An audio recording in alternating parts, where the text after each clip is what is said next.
Thank you, Mr. Chairman. Chairman Gensler, in your written statement, you acknowledged, as you have in the past, that there are some tokens that are not securities. And I know your view that whether or not a digital asset is a security is a facts and circumstances analysis.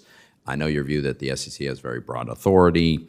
But you've also made it clear in the past that Bitcoin is not a security.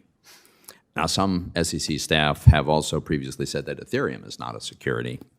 The SEC's DAO report characterizes Ethereum as decentralized. So here's my question briefly, and without getting deep into the weeds on this, and I acknowledge your belief that most tokens have a large degree of central control, but generally speaking, is it fair to say that a significant factor for you in whether or not a digital asset is a security is whether it is centrally controlled or decentralized? Well, I look to the Supreme Court that's often written about this, probably close to a dozen times in 50 years, and it's whether the investing public is anticipating profits, and that includes anticipating profits from appreciation as well as from, as you mentioned, rights, based upon a common enterprise, but right. The efforts of that common enterprise. Right. So I guess another way to put my question, which you haven't answered, is it possible to have a common enterprise if it's something is decentralized? How could I have a common enterprise? I mean, it doesn't isn't centralization necessary to constitute a common enterprise? You could have some things that are quite open, but still have, if the public is anticipating a profit based upon that common enterprise. So I'm being careful with my words here to be accurate as best I can. The common enterprise, are you relying on a group of individuals? And look, these are not laundromat tokens. There is a group of people that are actually— You're not answering my question, though. But so let me try it this way. What is it about Bitcoin that causes you to conclude it is not a security? Well, one is there's no group of individuals in the middle. Right, it's there's decentralized. no group of individuals in the middle. Right. That are basically, and you're not, in essence, the investing public's not betting on somebody in the middle or six people in the middle. So you're choosing not to use the term decentralized, but that's what you're describing. It is the decentralized nature of Bitcoin, I think, is really what you're getting at. Here's my point, and I'm going to run out of time here. But there are a lot of projects, as you know, decentralization and centralization occurs on a continuum, really, I think. And you've acknowledged that there are tokens, plural, that are not securities.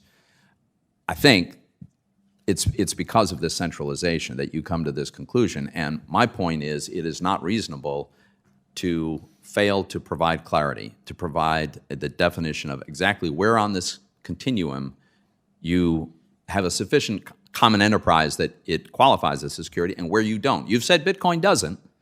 Some of your colleagues have said Ethereum doesn't. But a reasonable developer who wants to comply with this doesn't know where that line is drawn. So I think where we might have a difference is there are many factors, and so it's not one spectrum of centralization versus decentralization. What the Supreme Court, and I try to stick to, they're the Supreme Court, and there'll be debates about other laws.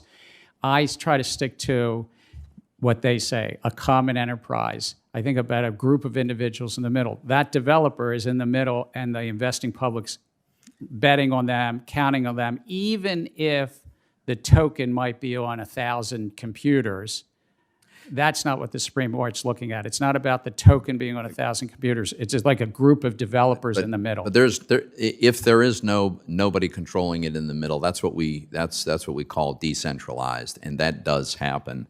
As you know, of course, the Howey test requires all four of the tests to be met in order for something to be defined as a security. Let me move on to another related issue, which is, as I said in my opening statement, I don't think that the SEC has provided a crypto-specific roadmap to the registration of crypto intermediaries.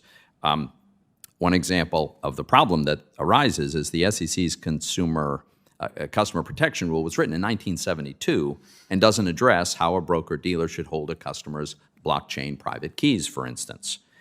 Now, I know the SEC claims to have provided relief, but the relief has very onerous contingencies. It's time-limited, and my understanding is few, if any, broker-dealers have been able to comply. So I know you've said many times you want to have the industry, the intermediaries, come in and have a conversation with the SEC about this. But wouldn't it be better if the SEC came out and laid out how you would apply the rules and regulations to these novel devices? So we're in conversations with a number of these intermediaries across the exchange, the lending, the broker-dealer, the custody space. As I've said a year ago, in the lending space, people should make no mistake. And I think it sounds like, Senator, you and I might even agree that the lending platforms are under the securities laws. Right. But in the exchange space and the broker-dealer space, I accept that people have not come in and used what was put in place under Chair Clayton, that broker-dealer custody rule that you mentioned.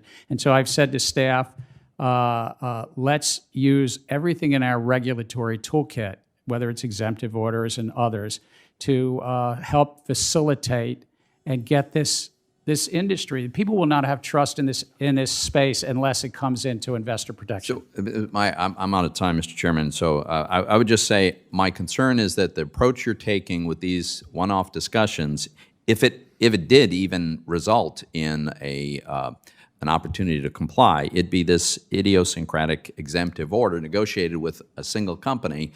And that's not a good way to pass rules. It ought to be through the APA and a very public process. If the chair would forgive me, I think we've been very clear through 70 or 80 actions, starting with that Dow order, the Munchie order, and many others, and they were full votes of the commission, they're not just staff. Secondly, I just look at other times in the history, the SEC and the asset-backed securities market took 10 or 11 years where they did these, as you would say, exemptive orders or relief to individual issuers, and did a roll at the end of that 10 or 11 years based upon all that experience. So we actually believe it's worthwhile to talk to the industry, talk to the market participants, and get them registered.